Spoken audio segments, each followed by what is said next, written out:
धन्यवाद माननीय सभापति महोदय। स्वास्थ्य इंसान की जिंदगी से जुड़ा हुआ एक मूलभूत सुविधा, बेसिक नीड है माननीय, ये हम सब जानते हैं। और अभी हमारे भाई जब पढ़ रहे थे 105 की सूचना, तो मैं उसको बार बार दोहराना नहीं चाहता। नीति आयोग जिस पे हम सब ट्रस्ट करते हैं, जो एक रिलायबल सोर्स है इस देश में सभी नागरिकों के लिए, वो कहता है कि हमारा प्रदेश सबसे नीचे। मतलब इससे ज़्यादा दुर्भाग्यपूर्ण और क्या हो सकता है। और पिछली बार भी,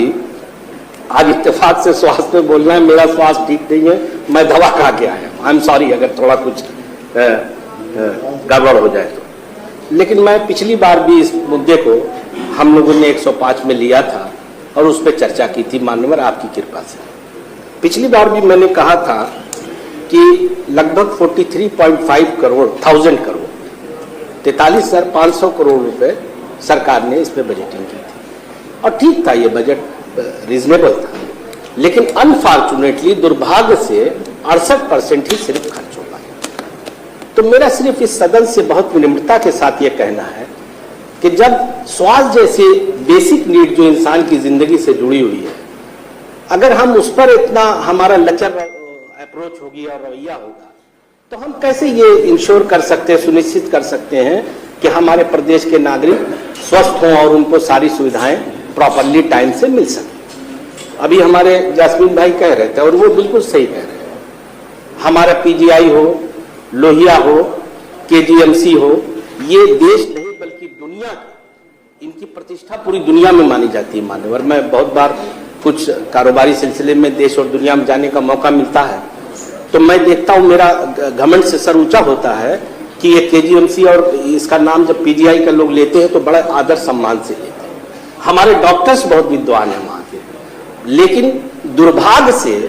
हमारे पास वहाँ पे जितनी हमको हमारे इंफ्रास्ट्रक्चर जितना होना चाहिए वो नहीं हो पाता है आबादी के अनुपात में। एक चीज हमको और देखना पड़ेगा,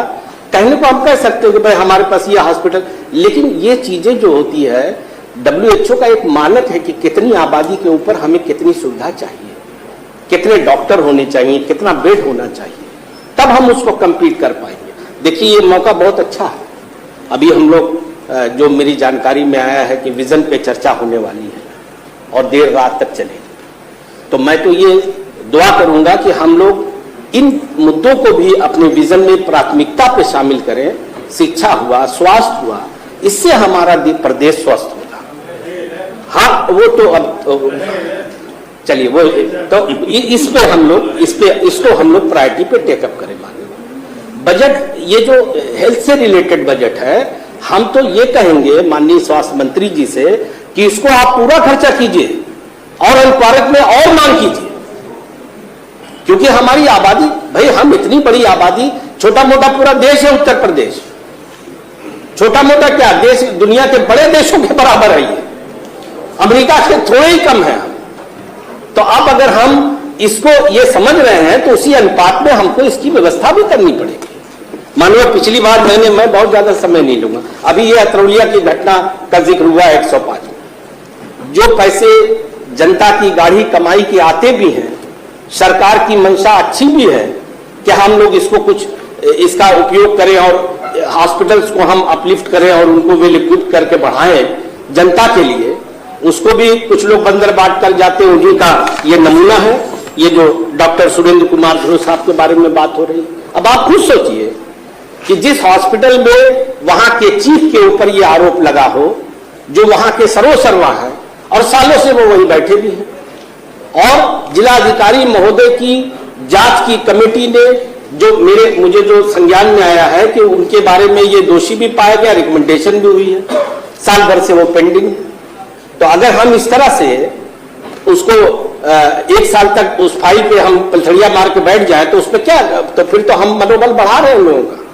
हम उनको ये लाइसेंस दे रहे हैं कि आप करप्शन कीजिए, वी आर विद यू। तो माननीय सभापति महोदय, मैं आपसे उस बारे में भी निवेदन करूंगा कि जो भी हो उसको सरकार गहनता से, गंभीरता से टेकअप करे और जो भी है उस पर एक्शन ले। एक बात इसी क्रम में माननीय, मैंने पिछली बार चूंकि आजमगढ़ जिले का हूं, वहां की जो सदर अस्पताल मेन हॉस्पिटल है उसकी भी बदहाली का मुद्दा उठाया था। दोबारा दोहरा रहा हूं, MRI की मशीन नहीं है, CT स्कैन की मशीन महीनों खराब पड़ी रहती है। एक रेडियोलॉजिस्ट है जहां की 3-4 की जरूरत है आबादी के अनुपात में। डायलिसिस की ये हालत है कि 5-5 महीने नंबर लगाओ, 5 महीने बाद जब तक नंबर आता है तब तक मरीज पहुंच जाता है शमशान। इसी क्रम में मान्यवर मुबारकपुर आजमगढ़ के सबसे बड़ा वो नगर है आजमगढ़ जिले का, लगभग 1.5 लाख की आबादी है वहां पे। और माननीय सभापति महोदय, वहां की हालत ये है कि जो वहां पे जो सेंटर बना है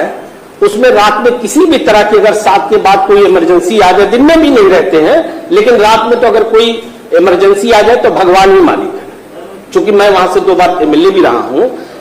मैं ये मानता हूं कि हफ्ते में 2, 4, 5 मौतें सिर्फ इस वजह से हो जाती है कि उनको अटैक आया और उनको टाइम से कोई फर्स्ट एड नहीं मिल पाया, जिला अस्पताल जाते जाते रास्ते में पता चला वो बेचारे चले गए। इसलिए माननीय सभापति महोदय, आपके माध्यम से सरकार से मैं ये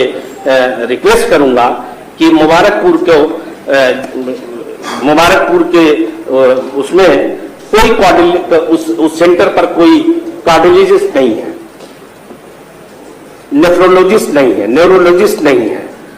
ऑर्थोपेडिशियन नहीं है, वहां पे CT स्कैन, MRI, अल्ट्रासाउंड की कोई सुविधा नहीं है।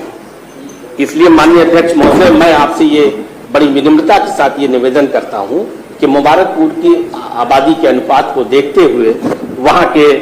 ये सारी सुविधाएं मुहैया कराई जाए और वहां पे एक ब्लड बैंक बनाया जाए।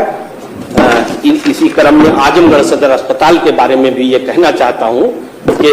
स्वास्थ्य मंत्री साहब उसको भी प्रायोरिटी पे ले और उसको ये सारी चीजें कराएं मान्यवर।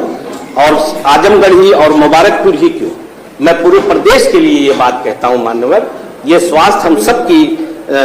जिंदगी का एक अहम हिस्सा है। हम लोग, मैं बार बार कह रहा हूं कि पैसा ठीक है, कहीं कमी हो तो हम कहीं और कम कर सकते हैं, लेकिन हमारे लोगों के पास इतनी क्षमता है हमारे डॉक्टरों की और इतने वो विद्वान हैं कि अगर हम सिर्फ और सिर्फ उनको इंफ्रास्ट्रक्चर मुहैया करा दे सरकार, जिसमें कोई कमी भी नहीं, पैसा बहुत, अभी इस बार 50,000 के करीब आपने उसकी बजटिंग किया है, बस उसको खर्च करें और कम पड़े तो और ले आए। और ये जितने भी हॉस्पिटल हैं, मैं मान्यवर आबादी के अनुपात में ये भी देख लीजिए। अच्छा ठीक है, मैं 2 मिनट आबादी के अनुपात में मैं ये कह सकता हूं मान्यवर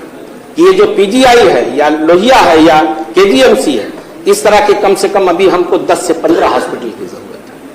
अगर हम उस अनुपात में WHO को रख के देखें। इसलिए मान्यवर बहुत विनम्रता से कह रहा हूं इस बात को कि इसको मोस्ट प्रायोरिटी पे आप टेकअप कीजिए। ये इंसान की जिंदगी से जुड़ा हुआ बहुत अहम पहलू है और आपने मान्यवर मुझे पेशेंटली सुना, मैं आपको धन्यवाद देता हूं।